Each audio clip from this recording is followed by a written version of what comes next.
Okay. Hello everyone, very good evening. I welcome you all at India's most comprehensive preparation platform for all competitive exams, that is BYJU'S exam prep. This is the second part of the most expected questions of discrete mathematics. I have already covered some of the questions which are important for ISRO and NIELIT, but this is the second part for discrete mathematics. Let's move ahead. So this is a brief introduction of myself. My name is Vishal Ravatia. I have 10 plus years of teaching experience and these are the achievements and areas of expertise. Okay, so let's move ahead. There's an important announcement for all of you that 25th of June, that is on Sunday at 9 a.m. BYJU'S exam prep is going to conduct a national scholarship test for all GATE aspirants. So do participate in this particular test and you may avail up to 90% off on all our programs. So with this, let's start with the most expected questions. So this is the very first question. Please give me the answer. Please give me the answer. See, we have already discussed similar type of questions, but 4-5 questions in this particular session are of the type which are simple, have been asked in the GATE exam, but ISRO or NIELIT have not asked those type of questions yet. So it is very much possible that, see, the reason is ISRO or NIELIT will generally ask the questions or the concept which will be similar to the questions which have been asked in the GATE exam. So I am taking those questions from the GATE exam which are quite relevant to the NIELIT or ISRO question paper pattern. So give me the answer for this particular question.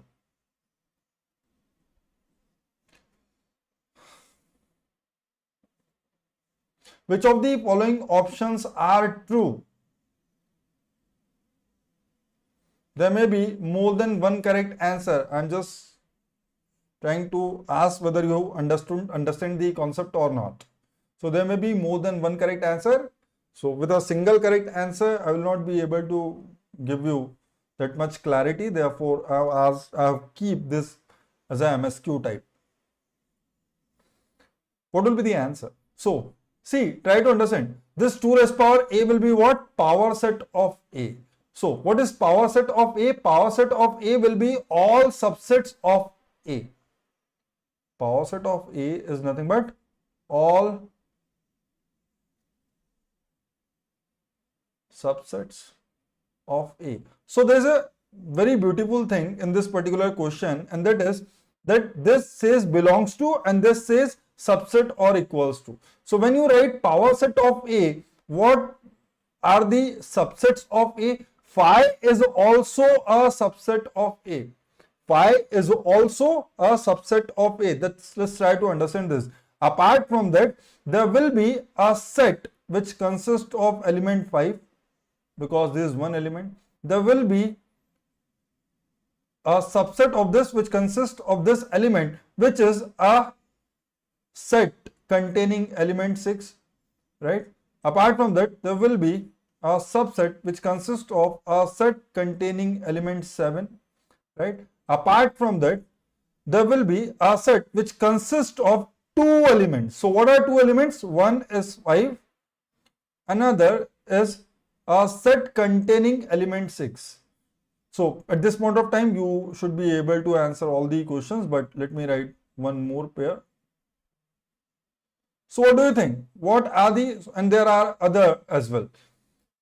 So this is the all subsets of A. So basically it is nothing but power set of A. Set of all subsets of A. Set of all subsets of A. So this is your power set of A. Give me the correct answer now. Does phi belong to this power set of A? Yes sir, phi is an element of this power set of A. So very good. Option A is true. Option A is true. So there is a difference, element and a set. So second is phi is a subset of 2 raised power A. So when you calculate, what do I mean by subset? So for A, these are all the subsets. Forget about this set symbol. Phi is one subset. A set containing the element pi is another subset. A set containing another set with element 6 is one more subset of set A. So is phi a subset of 2 raised power a? Phi is an element of 2 raised power a. That is the power set of a. That's perfectly fine. But is phi also a subset of power set of a? Obviously, phi is a subset of every set, and power set of a is also a set. Therefore, phi will be a subset of 2 raised power a as well. Therefore, this statement is also true. Yes or no? Now, let's tell me whether the set containing, let's look at this, a set containing element 5 and a set containing element 6 belongs to 2 raised power a or not. So, do we have any element of this type? Do we have any element of this type into this power set of a? Yes, sir. This is the element which belongs to power set of a. So, this is an element of the set. So, this is also true. What about option D? Correct, Sham, correct, Nishu. What about option D? No, sir. So, when you calculate the powers, so the symbol is subset. When you calculate the subset of power set of A, you will eventually have what? When you calculate a subset, then ultimately on the subset, you will have this set symbol.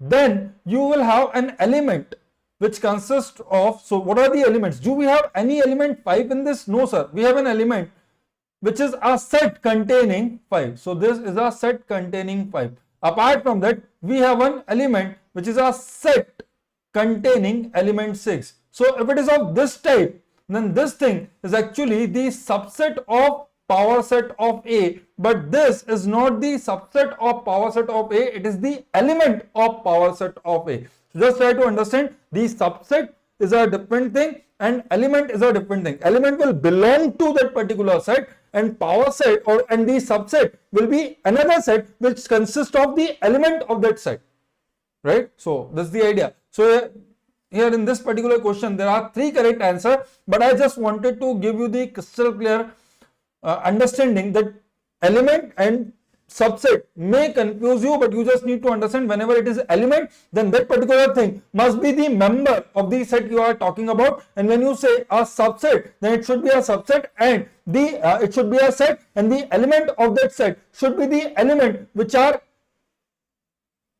part of the given set, right? So, here if you say subset of power set of A, then this is an element which is part of the given set. This is another element which is part of the given set. Then the subset, this is subset or equals. Then the subset of 2 raised power A will be a set. Subset of 2 raised power A will be a set which consists of elements of power set of A. So, this is one element of power set of A, this is another element of power set of A. Such an power element does not exist, or such subset of power set of A does not exist. That's it. Let's move to the second question.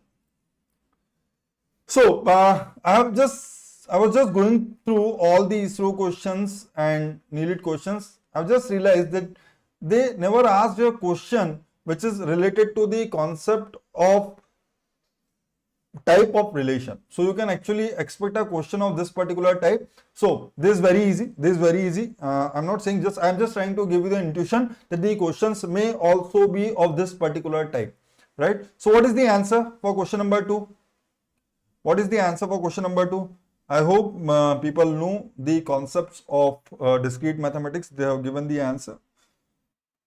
Is neither symmetric nor anti-symmetric, right? Why? See, there are 2 things which are being considered. One is symmetric, another is anti-symmetric. Symmetric, anti-symmetric, symmetric, anti-symmetric, symmetric, anti-symmetric. Then just check for 2 properties. One is whether the relation is a symmetric or not, and another whether it is anti-symmetric or not, right? You don't need to worry about any other type of relation for this particular question. Now, what does the symmetric property says? If A comma B belong to R, if A comma B belong to R, then it is necessary that B comma A should also belong to relation R. So, you can actually see that X comma Y belong to R, but do you have Y comma X in this relation? No, sir. Y comma X does not belong to relation R, therefore not symmetric. That's for sure that this relation is not symmetric. Now talk about anti-symmetric property. What does the anti-symmetric property say? It says if A comma B belong to relation R and B comma A also belong to relation R, then it is only allowed when A is equals to B, otherwise it is not allowed. But you can actually see that here x comma z belongs to R, z comma x belong to R, and x is not equals to z, therefore not anti-symmetric. So this relation is neither symmetric nor anti-symmetric. Correct answer will be option D. Clear? So this type of questions may be asked in the ISRO or NIELIT. So just make sure that you understand the basic properties of this different types of relation. Third question. Now, I've also seen that, okay, they haven't asked the questions related to mathematical logic in which the properties or the inference rules are used. So there are many questions in the GATE exam which are directly related to the concept of inference rules and equivalence. So they may eventually ask one of the questions based on that particular concept, or they may eventually ask a direct question which has been asked previously in the GATE related to this equivalence and rules of inference. So give me the answer for this particular question. Give me the answer for this particular question. I don't know the answer. So just give me your answer, then we'll try to solve this question. And we'll check whether your answer is correct or not.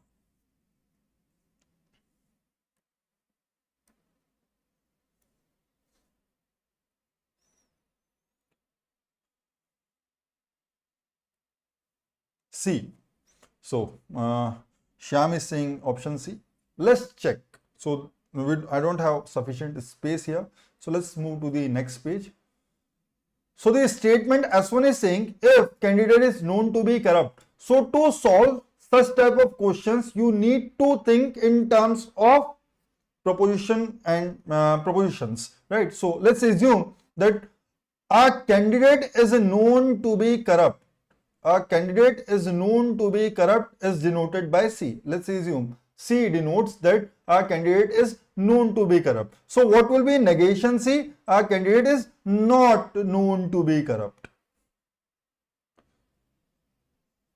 Otherwise, to visualize this will be very difficult. Not known to be corrupt. And the normal problem is that in the normal English language, which the statement may look justified, but when you will think in terms of propositional logic, then that particular statement may not be valid, right? So we just need to follow the rules of inference and equivalences. Now it is saying he will not be elected. So let's assume that E denotes that he will be elected. Let's assume that E denotes that he will be elected. Therefore, negation E will denote he will not be elected. Right? Now, if a candidate is kind, so let's assume that this candidate is kind is denoted by K. So not K will denote that not kind. And he's saying he will be elected. So that's fine. So what is statement S1? Let's try to understand this. What is statement S1? S1 is saying if then. How do we denote if P then Q? If P then Q is actually P implies Q. So if candidate is known to be corrupt means if candidate is known to be corrupt, then he will not be elected. E is representing that he will be elected. So here he will not be elected means negation E. Clear? So the statement S1 is actually nothing but C implies negation E. What about statement S2? The statement S2 is if a candidate is kind. How do we denote kind? K denotes kind. So if candidate is kind, then he will be elected. So it's saying E. Right? So C implies negation E, K implies E. This question is actually using the property of transitivity, what does it say? P implies Q and Q implies R. If P implies Q and Q implies R, then P implies R will be true. But do you see anywhere that this thing can be justified? See, one more thing which we know is, what do we know? P implies Q is actually equivalent to negation of Q implies negation of P. So we need these two things to be same. We need these two things to be same. And there is only one common element, that is E. So can we convert one of this into, this one is E, another is negation E. So can we convert both of them into similar pattern? Yes, sir. We can actually write this as, what can I write? Yes, I can write it as negation of E implies negation of K. Not sufficient space.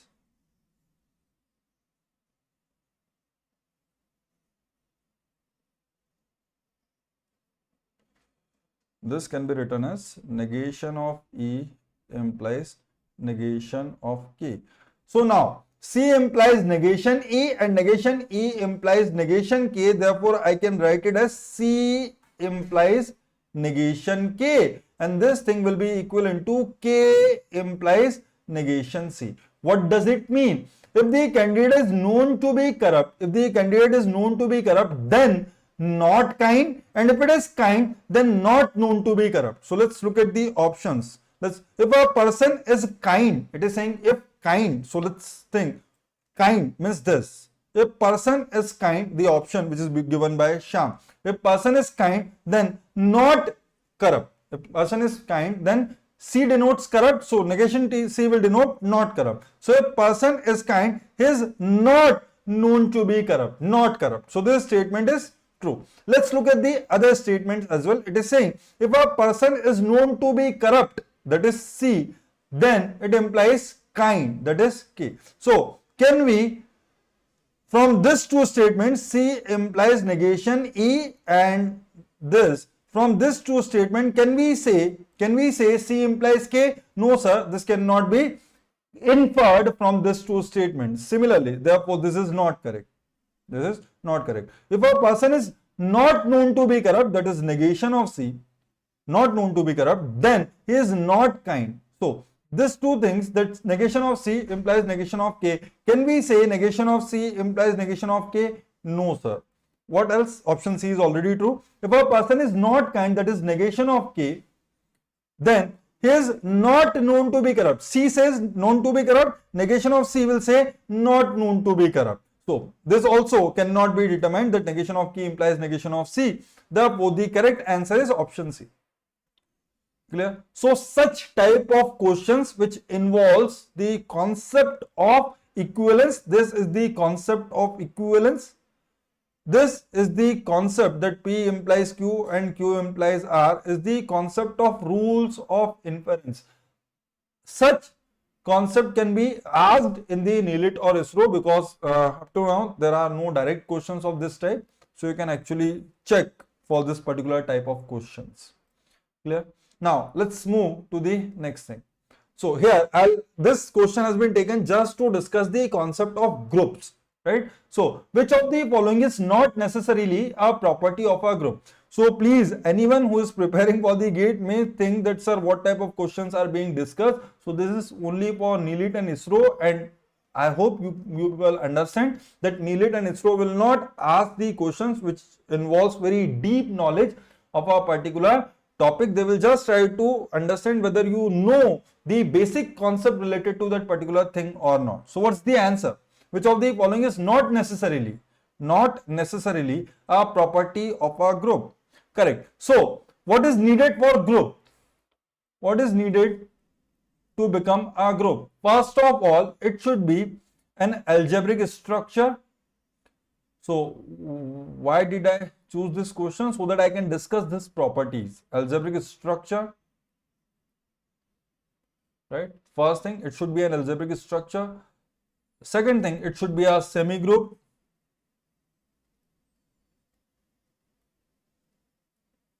Third thing, it should be a monoid. And what are these things? and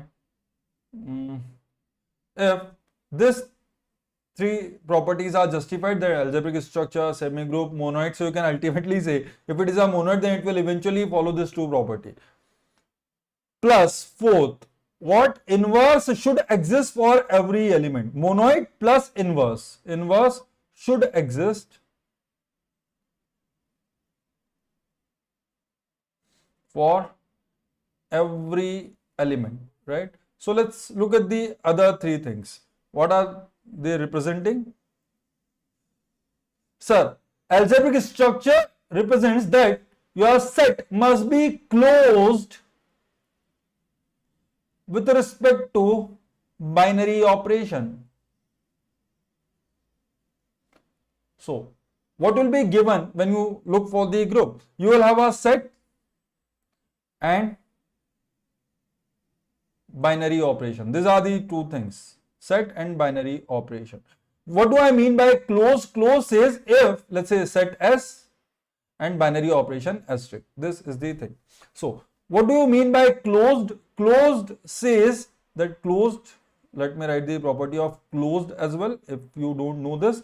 Closed says for all A and B belonging to set S. If you take any two element from that set S and if you apply the binary operation under discussion on those two elements, then whatever the result is, that should also belong to set S. For all A comma B belonging to set S, A cross B should belong to set S for this closure property to satisfy. If a set satisfies this closure property, then it will be an algebraic structure. Good, sir. Good enough. Now we know one thing. Next thing is semigroup. What is semigroup? Semigroup is algebraic structure. It should be an algebraic structure plus binary operation should be associative. Binary operation should be associative. So, or you all know about the associative property. What is associativity? Associativity says one thing, that if you apply the binary operation A asterisk B and then on the result if you perform the binary operation with C, then it should be equal to A binary operation with B asterisk C, right? So let's assume, so example, if I give you the example, then sir, addition is associative, multiplication is associative. Tell me whether subtraction is associative or not. Give me one answer. Subtraction is associative or not? Subtraction is associative or not?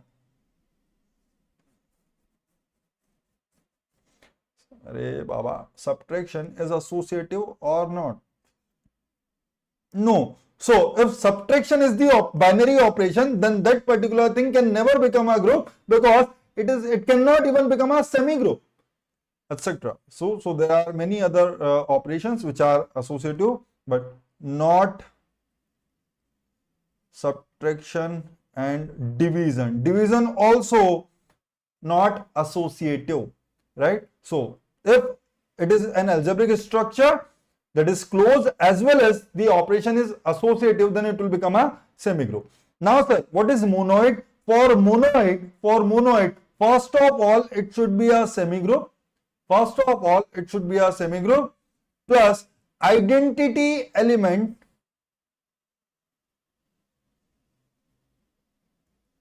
with respect to binary operation must belong to the set, right? So what does it mean? So with respect to a binary operation, there will be some identity element. So let's see, if you take the natural numbers, then with respect to multiplication, identity element is equals to 1. With respect to addition, the identity element is equals to 0. What is the identity element? So identity element, so what is identity?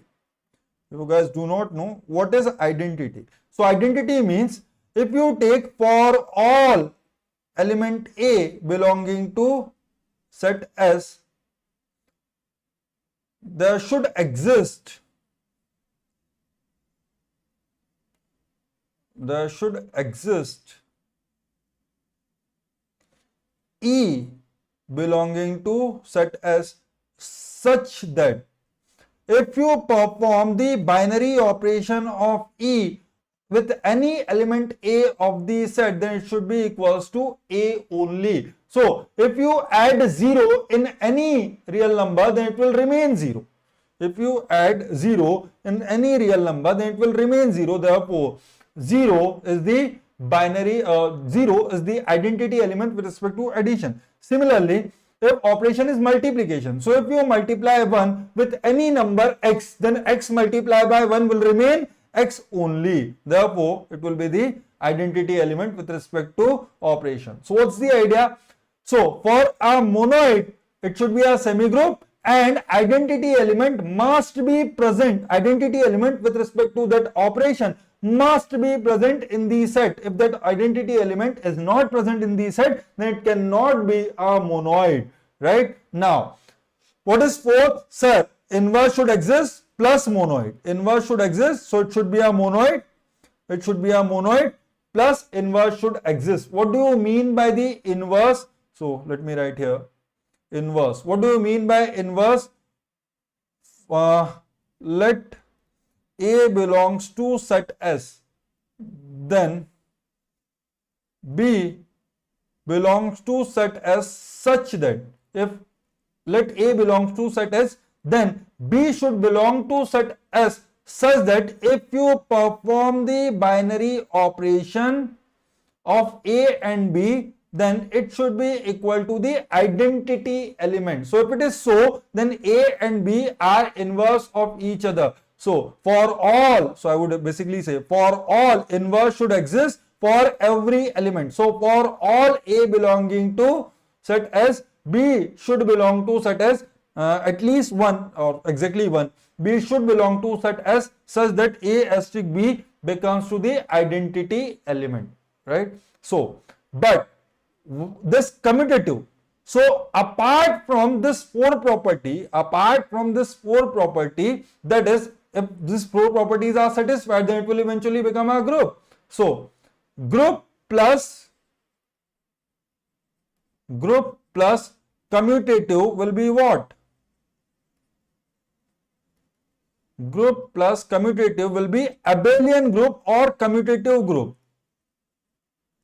Group plus, so it will also be a group. But this commutative property is not necessary.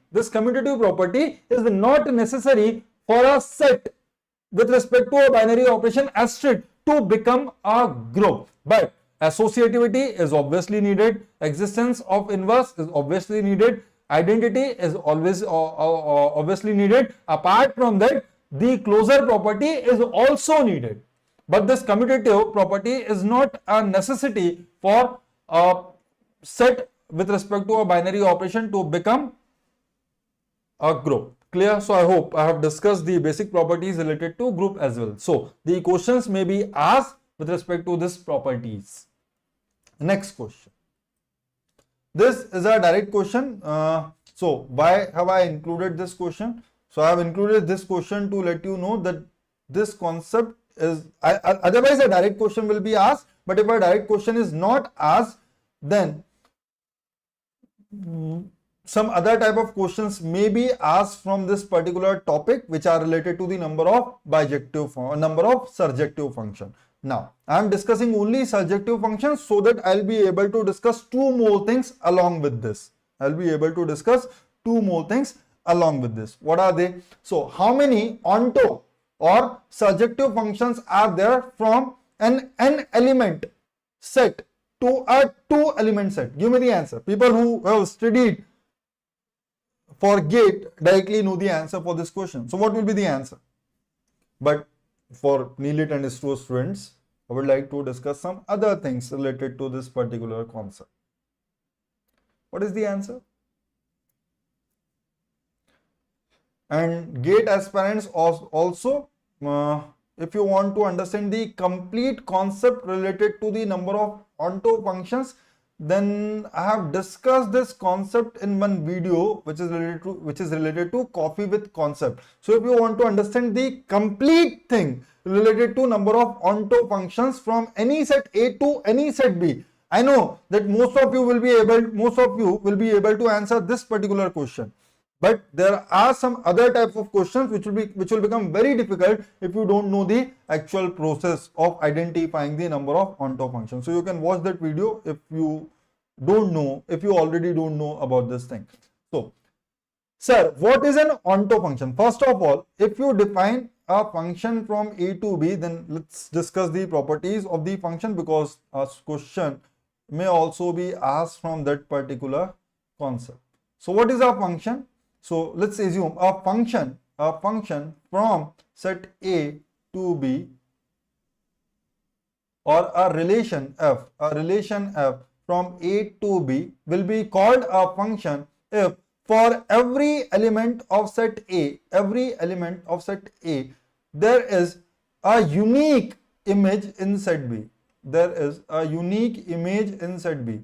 Means it cannot happen that A is related to with this element as well as related to this element, because otherwise this particular element A will have two images in set B. So it is not allowed. So what is necessary for a relation to be called function? Every element of set A must be mapped with exactly one element of set B. Okay, so that's the basic definition of function if you have forgotten from your 11th class mathematics. So that's okay, that every element should have exactly one image. Apart from that, this should also have one image. Now, is it possible that B does not have any image in set B? No, because every element of set A must have exactly one image in set B. So it should also have one image in set B. Now, what we need to understand, is it possible that there are some elements of set B which are not mapped by any element of set A? Yes, it is possible. Yes, it is possible. Clear? So, there may be some element in set, there may be some element in set B which are not mapped by any element of set A, right? So, what will happen now? So, if there is any element in the set B or in this codomain, so this is called domain. This is called domain, and this set B is called codomain of the function. Right? So if there is any element in the codomain which is not mapped by any element of the domain, then not onto or not surjective, right? But if it is a situation that let's assume 4 elements in this set and only 3 elements in this set. So A, B, 3 elements.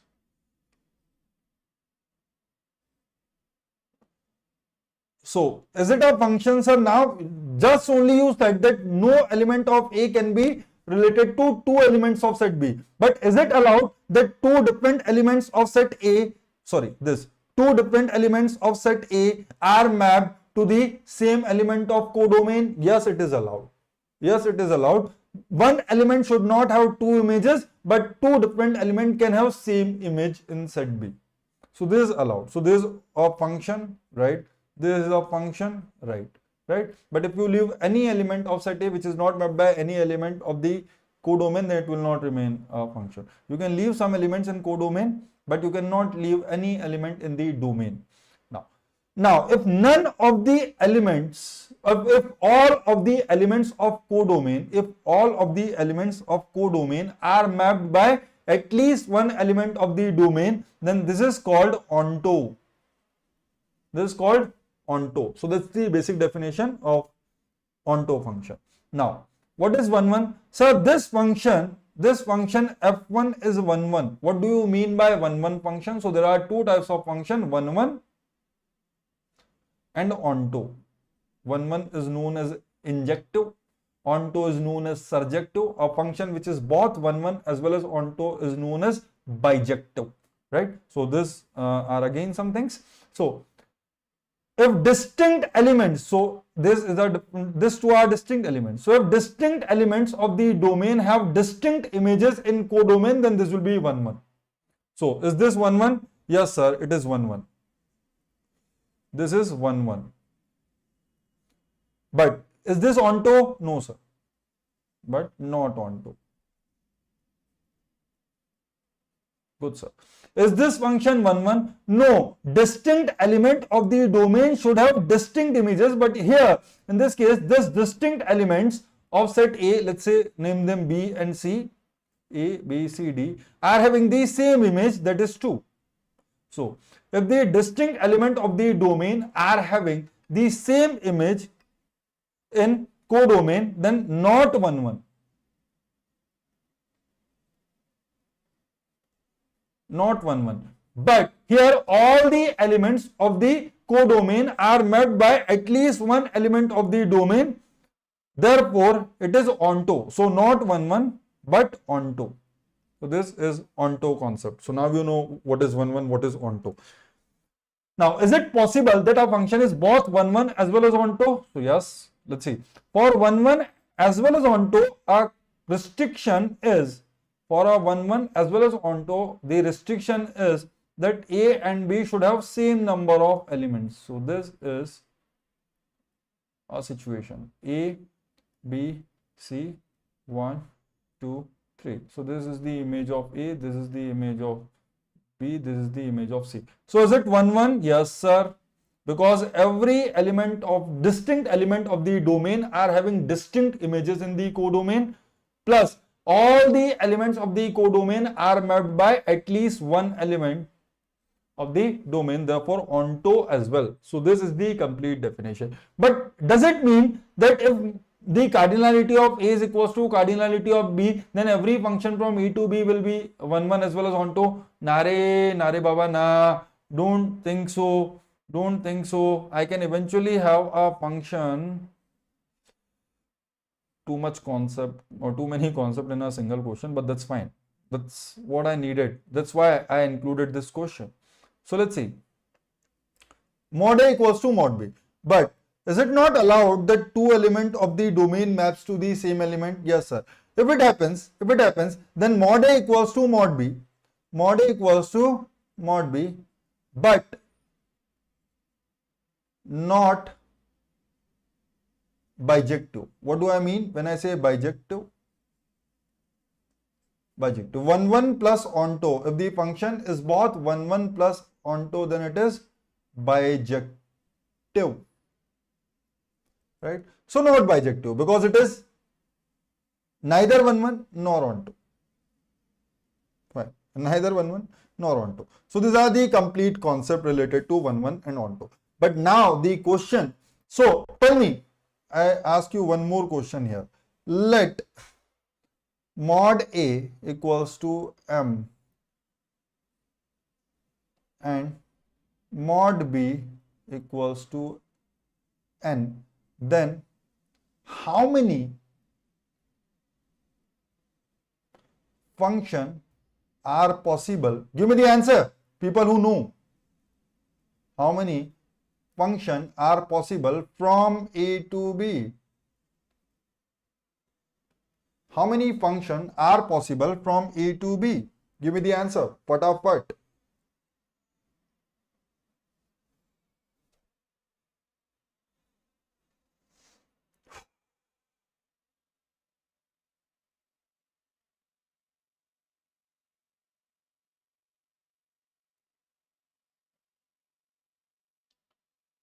Guys, if you know, then please answer. If you don't know, then tell me. I will solve. So what's the idea, sir? Let me give you an intuition. Let's see. This is set A. This is set A. This is set B. How many elements this set B consists of? Sir, mod B is equals to N you are saying, and mod A is actually equals to M. So, what's the idea? These are the M elements of set A. So, in how many ways this first element can be mapped with the elements of set B. So this can be mapped with any one of these n elements. Yes, sir. This can be mapped with any one of this n element. Therefore, this can be mapped in n ways. Similarly, in how many ways this second element can be mapped with the elements of set B? Sir, again, we are not restricting that what type of function is this. So, if this first element is mapped to this first element of set B, then this second element can also map to this first element of set B, as well as it can be mapped with any of the n minus 1 elements of set B. Therefore, for the second element also n ways, and so on n ways. So n into n for how many elements? Sir, m elements. So n into n, m times will be nothing but n raised to the power m. Yes, n raised power m. So I have discussed everything. Now, if you don't know the answer of this question, then also you can define. Then also you can give the answer for this particular question. Right? We have defined everything. Okay. One last thing. Let me first remove this. Then one last thing. What? Chalo, give me the answer. If the cardinality, if the function is bijective, then it is possible only. If the function is bijective, then it is possible only when what? The cardinality of A is equals to cardinality of B. So tell me, if mod A equals to mod B, then how many bijective functions are possible? This is one idea. How many bijective functions are possible? So number of bijective functions. So the second thing is, you may note down. This is one concept. Second is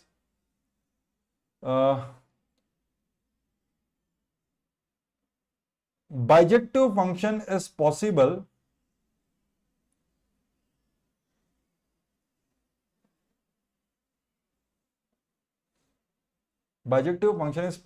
from A to B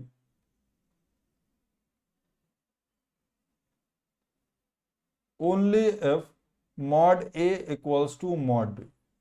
Mod A equals to mod B. Now my question is, if mod A is equals to mod B equals to n, then how many bijective functions?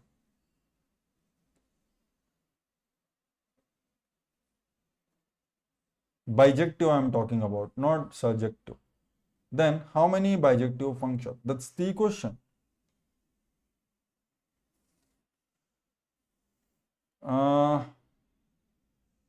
Pushpak, that is yet to be decided. So I cannot comment on that at this point of time. I've just joined the organization.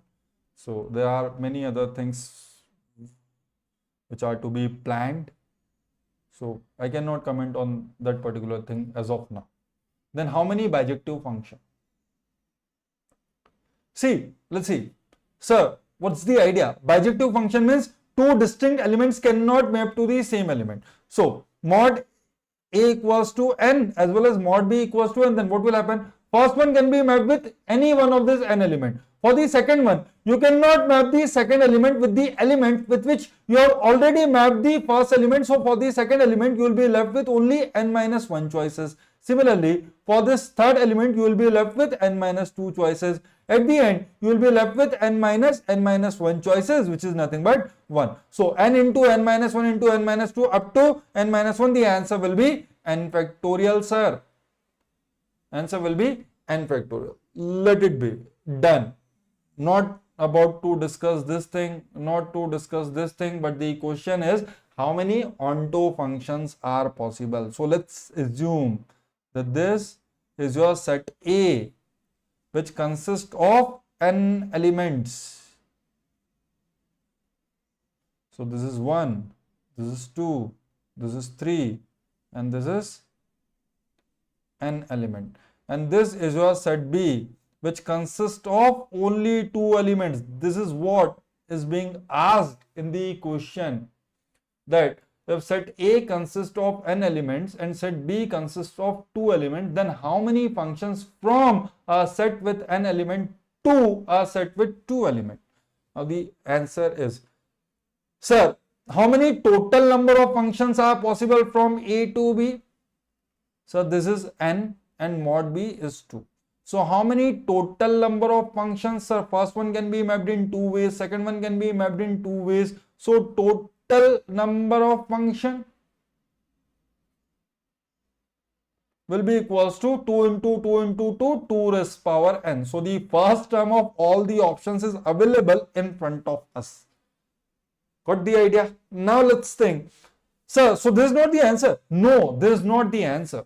So total number of functions minus not onto. Total number of functions minus not onto will be equals to onto. Total number of functions is this. Minus not onto will be equals to onto. So how many functions are there from A to B which are not onto? So what is required in the onto function? That all the elements of set B must be mapped by at least one element of the domain. So there are only two possibilities. What? If all the elements of A are mapped to this first element of the codomain, then this will not be an onto function because this element is not mapped by any element of the domain. So this is one function which is not onto. Apart from that, if all the elements, choose a different color, if all the elements of A are mapped with this second element of the codomain, then also this first element is not mapped by any of the element. Therefore, it is again not onto. So, how many functions which are not onto? So, there are exactly two functions which are not onto. Therefore, number of functions which are onto will be 2 raised power n minus 2. So, this concept is for NIELIT ISRO aspirants because they may eventually find a question of this particular type in the paper. So, these are the things, sir. Number of functions possible from A to B will be this. So, that's okay. So, a 1-1 function is possible, a 1-to-1 function is possible only if mod A is less than or equals to mod B. Right? An onto function is possible only if mod A is greater than or equals to mod B. A function, so this for 1-1, this for onto. So for 1-1 and onto, both the conditions should be satisfied. Therefore, for bijective, mod A should be equals to mod B. I'm not writing those many things, just giving you the concept. For bijective, mod A should be equals to mod B. Right? So, why did it define n should be greater than or equals to 2? Because if n is less than or equals to 2, then our function from A to B can never be onto. Because for an onto function, the number of elements in the domain must be greater than the number of elements in the codomain. This is it. That's one more thing which you can understand. Now, there are other aspects. So this is the very simple question when the codomain consists of only two elements. But, or another simple question will be when mod A equals to mod B. These are the two simplest questions to answer related to number of onto functions. But if, let's assume if mod A equals to mod B, so that's my question is, and that's what I asked in that particular video. If mod A equals to m, don't know what is the value, and mod B is equals to n such that m is greater than n, then how many onto functions? So if you guys think that you already know the concept of onto function, then just try to give the answer of this question. If mod A equals to m and mod B equals to n such that m is greater than n, then number of onto function will be how many? Number of onto function will be how many? If you have mugged the formula, then it's a different thing. Otherwise, if you want to know how to derive the formula, you can watch the video. Done? Okay. So now the last type of question which I would like to discuss in the today's session is, which is related to the graph theory, in which a degree sequence can be given, and they may ask that which of the following degree sequence represent a simple non-directed graph or does not represent a simple non-directed graph. So give me the answer for this question. Even the students who are preparing for GATE can also can try to solve this question. And don't give me the answer if you already know, if you have already seen in the PYQ, and if you directly know the answer, don't give it to me. Not needed. If you can apply the concept while sitting in the or while watching the video, then it's a different thing. If you directly know the answer, sorry.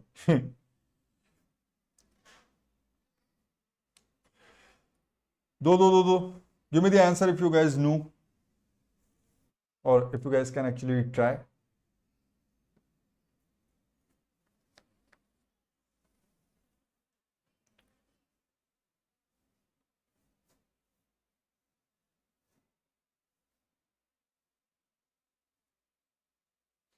So see, there is a problem in the question. Cannot be the degree sequence of any simple non-directed graph, I would say.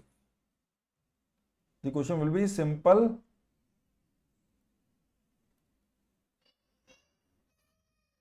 non-directed, because if a graph is not simple, then anything can happen. If a graph is not simple, then anything can happen. If he is asking that cannot be the degree, means he is actually talking about simple non-directed graph.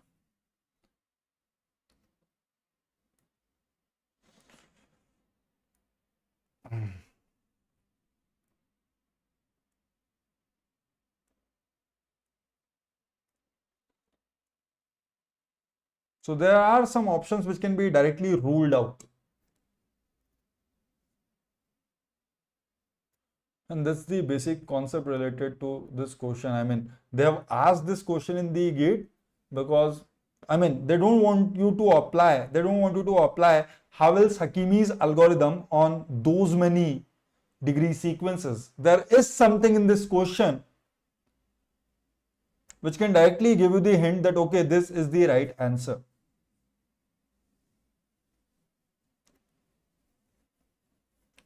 Do you think that GATE people are so stupid that they will want you to apply the Havells-Hakimi's on 4 different sequences just to waste your time? No. Some other concepts are there in this particular question which can be used, and based on those concepts you can directly give the answer for this particular question. Correct, Shah.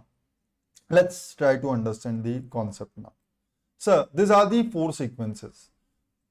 So first of all, how many degrees are this? 3, 4, 5, 6, 7, 8. These are the 8 vertices. 8 degrees means the graph consists of 8 vertices. 8 degrees, this means the graph consists of 8 vertices. Now, in any simple graph, all of you know, in any simple graph with n vertices, what is the maximum degree possible? In any simple graph with n vertices, what is the maximum degree possible? Sir, in a simple graph with n vertices, maximum degree possible is n minus 1. Right? In a simple graph with n vertices, maximum degree possible is n minus 1. Right, so 8 vertices, therefore the degree in a simple graph, the degree of a vertex cannot be 8, so this is just removed. Clear? So we are done with this. Now, okay, this is fine for this too. 1, 2. Now, one more concept which you can apply here.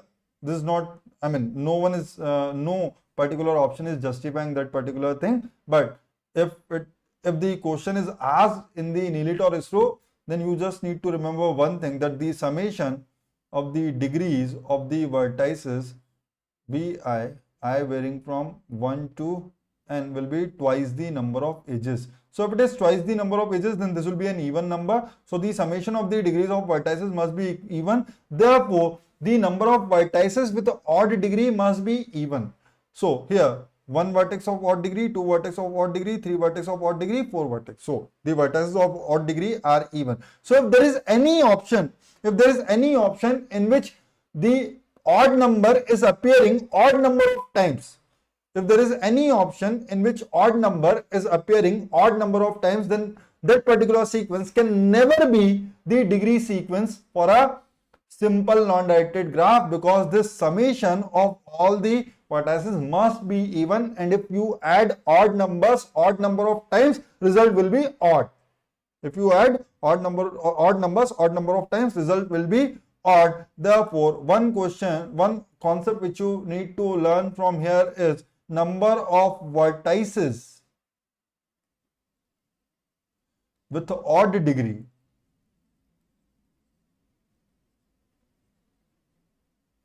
must be even. This first thing, this first concept which you should know if you are preparing for NIELIT or ISRO. Second is, in a simple graph with n vertices,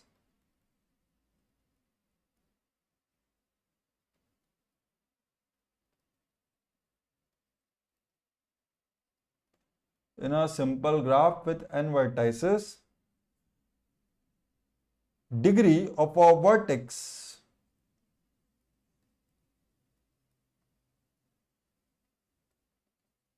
cannot be greater than n minus 1. Cannot be greater than n minus 1. Means it cannot be n even. And based on that concept only, I am eliminating this fourth option. The third concept which you should know is, if there are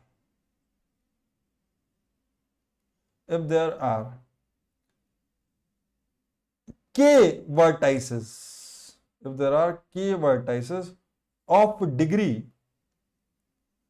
n minus 1, if there are k vertices of degree n minus 1, then the minimum degree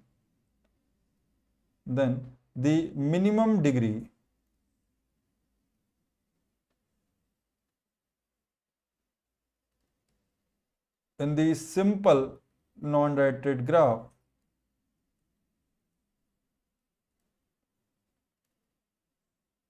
these are the direct things which you should remember if you are appearing. Degree in the simple non-directed graph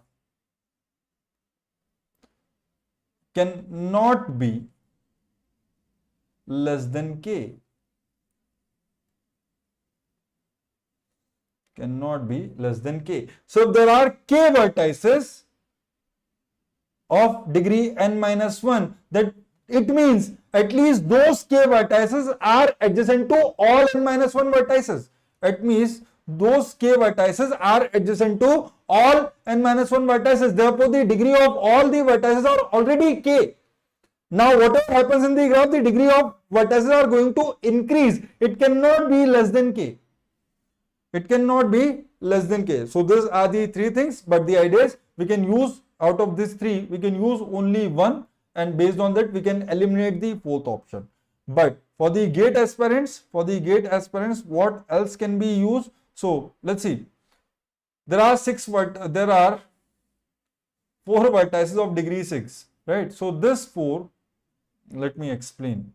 So you guys can note it down if you want to, but I will have to erase it. I've kept only one slide.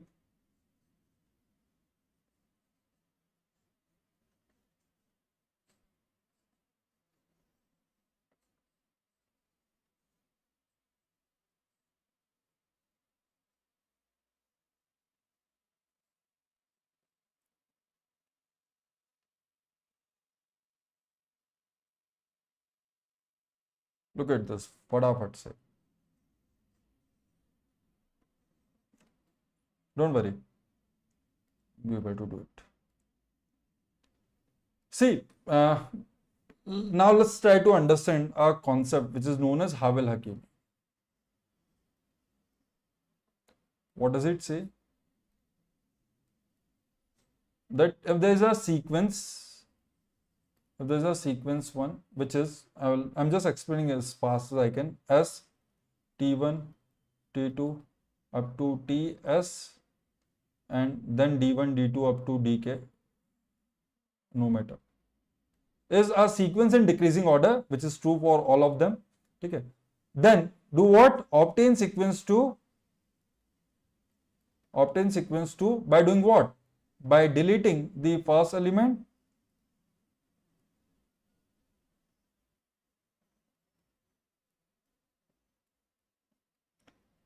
See, for you guys, whosoever is appearing for NIELIT and ISRO, whatever I have explained on the last, whatever those three properties I have written, those are sufficient. You will not have to apply this particular concept, but I am just giving this concept if you want to learn more.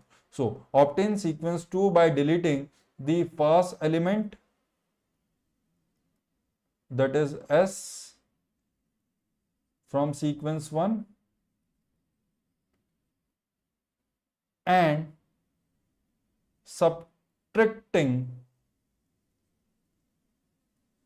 1 from next S elements. So because I want to consider next S elements, therefore I have written T1, T2 up to TS. That is, what will be sequence 2? Sequence 2 will be a sequence in which S will not be present. Then you will subtract 1 from the next S element. So T1 minus 1 it will become, T2 minus 1 it will become, and so on. Up to S elements you will subtract 1, you will leave remaining as it is. You will leave remaining as it is. So this will be the concept. You will leave remaining as it is. Now what's the idea? You can say sequence 1 represent a simple non-directed graph. Sequence 1 represent a simple non-directed graph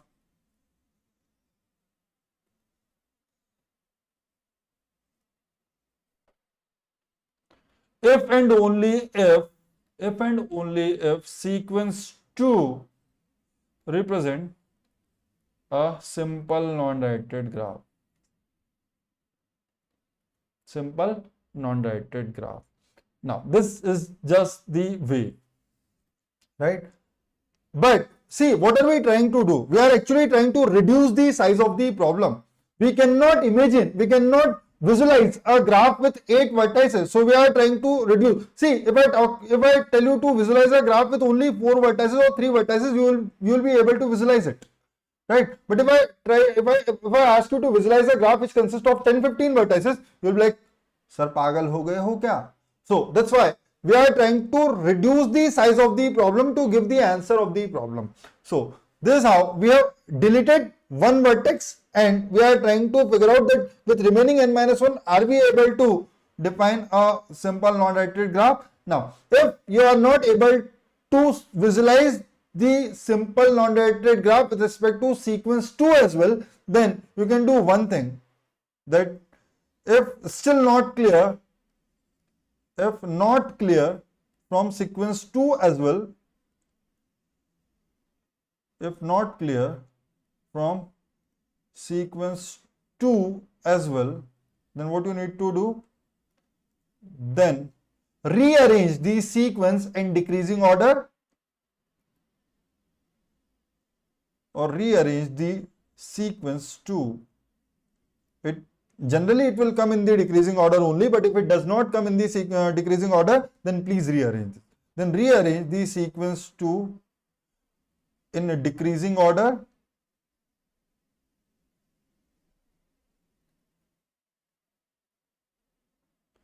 and repeat the process. That's it. So you just need to do this. This will be clear once I give you the example with the help of this 3 sequence. Once I give you the example with the help of this 3 sequence, you will know the Havel-Hakimi's algorithm. You will also know the answer for this particular question, right? Chalo. And you will also learn that how to use this Havel-Hakimi algorithms, because we have seen the examples as well. So I hope you understood. So see, I cannot give you the time to note this down. If you are writing all together with me, it's absolutely fine. You guys can actually do it, because I'm anyway a very slow writer. So while I'm writing, you can write it twice. Okay. So let's see. Let's start with the first option. Anyway, we don't need to check for we don't need to check for this fourth option, but let's start with this fourth option, sir. Sorry, first option. What is the first option? So the first option is 7, 6, 5, 4, 4, 3, 2, 1. So when you delete 7, so delete the first element, then your first element is 7. So you need to subtract 1 from the next 7 element. 1, 2, 3, 4, 5, 6, 7. So you need to subtract 1 from all the elements. So what will be the sequence? This is your sequence 1. Now let's obtain the sequence 2. In the sequence 2, you have deleted the first element, subtract 1, this will remain 5, subtract 1, this will remain 4, subtract 1, 3, subtract 1, 3, subtract 1, 2, subtract 1, 1, subtract 1, 0. Sir, nahi samajh mein aa raha, sir, we are not able to answer from here as well, then obtain the sequence 3. See, we actually need to rearrange it into the decreasing order, but this is already in the decreasing order. So when you delete 5, you will subtract 1 from the next 5 elements only. This time you don't need to subtract from 0, right? So this will become 3, this will become 2, 2, 1, 0, and this will remain 0. You don't need to change this. If still I am not able to visualize, sir, then just write the sequence 4. Again in the decreasing order, delete this. Now subtract 1 from the next 3 elements. What will it be? So it will become 1, it will become 1, it will become 0, and the remaining 2 will remain same, 0, 0. Are you not able to visualize this graph with 5 vertices? Sir, there are 5 vertices, 3, 4, 5. There are 5 vertices in which the degree of 2 vertices are 1, 1. So degree of this vertex is 1, degree of this vertex is 1, and the degree of remaining 3 vertices are 0. So this is a simple non-directed graph. So if sequence 4 is representing a simple non-directed graph, then sequence 1 is also representing a simple non-directed graph. But the question is asking that which of the following is not representing a simple non-directed graph. Which of the following is not representing. So we are done. That first option is actually representing a simple non-directed graph, but fourth one is not. So fourth will be the valid option which is not representing. Now let's look for the second one. Let's look for the second one. Sir, fatafat sir. Let's start with the second sequence. You guys can actually, I'll do one more and I'll just give you the answer, because by the time we finish the second sequence, we will know our final answer. We will not have to check for the third option, but you can eventually try to apply the Havel-Hakimi at the third sequence as well. So let's write, sir, what is the second sequence? What is second sequence? Sir, let's start with sequence 1. What is sequence 1? 6, 6, 6 is 3, 3, 2, 2. 6, 6, 6, 6, 3, 3, 2, 2. Done, sir. So what will be sequence 2? In sequence 2, you will delete the first element and you will subtract 1 from the next 6 elements only. So 3, 2, 5, 6. You will not subtract 1 from this 2. Got the idea? So this will become 5. This will become 5. This will become 5. This will become what? 2. This will become what? 2. This will become what? 1. And this will become 2. So you need, so now it is not in the decreasing order. So first you need to rearrange this. So when you rearrange this, this will become 5, 5, 5, and these are what? 2, 2. This 2 will come this side and this 1 will go that side, right? Now you need to obtain the third sequence. How, sir? Delete 5 and subtract 1 from the 3, 4, 5. Next 5 element. What will happen, sir? 4, sir, 4, sir, 1, sir, 1, sir, 1, sir, 1. What the idea? Sir, this is also okay. From the next 5, right? So this will remain same. We are not going to do. Now this is in the decreasing order only. So just try to understand the sequence 4. So what will happen in the sequence 4? Delete the first element and subtract 1 from the next 4 elements. Okay, sir. Let's do it. So this will be 3. This will be 0, 0, 0, and this will remain same. So this will remain 1. So what's the sequence? So the sequence is actually 3. Now arrange it into the decreasing order. So it will be 3, 1, 0, 0, 0. So these are the 5 vertices. Let's look at this. These are the 5 vertices, out of which 3 are of degree 0, 0, 0, 0. Now you are left with two vertices, and now you want to make the degree of this vertex is 1 and you want to make the degree of this vertex as 3. So to make the degree of this vertex as 3, you will have to include a loop. And the moment a loop is included, therefore it is not a simple directed graph. Loop, therefore, not a simple non-directed graph. Done, sir. So the sequence 2 does not represent a simple non-directed graph. By the direct concept, we know that the sequence 4 also does not represent a simple non-directed graph. So the answer will be 2 and 4, because 2 and 4 must be included in the other options to check the third one. But we are done. 2 and 4 are definitely there, and no other option is including 2 and 4 along with 3. Therefore, you don't need to check for the third option. You don't need to check for the third option. Now, for your practice purpose, you can actually apply the Havel-Hakimi's algorithm on this third degree sequence, and you will observe that this third degree sequence will be capable of representing the simple non-directed graph. So what did we do? Sir, we were not able to visualize the graph with 8 vertices. So eventually we decreased the size of the problem and we were trying to visualize the graph with less number of vertices. That's the objective, or that's the overall idea of the Havel-Hakimi, is that you may not visualize the graph of a more number of vertices and more number of vertices and more number of edges. So just try to reduce the size of the problem. Clear? So this is it. So the only idea of to having this session, I already discussed the questions of NIELIT and ISRO related to discrete mathematics in the past session, but I've just come up with the second session to give you the intuition that what are the topics from which the questions have not been asked in the NIELIT or ISRO exam, and the concepts are quite easy. So it is very much possible that they may ask a question from this particular topics. So just now we can understand that whatever concept I have discussed with you are quite simple, does not require any exclusive knowledge of something else or related to computer science. Therefore, the questions may be asked from this particular topics. So that's it. That will be all for this particular session. Thank you very much. I'll come up with more sessions of this type, but for now, it's already too late. So thank you very much. If you like the video, then please hit the like button. If you are new to the channel, then subscribe to the channel and press the bell icon to get the notification about our upcoming videos. Thank you very much. A very good night.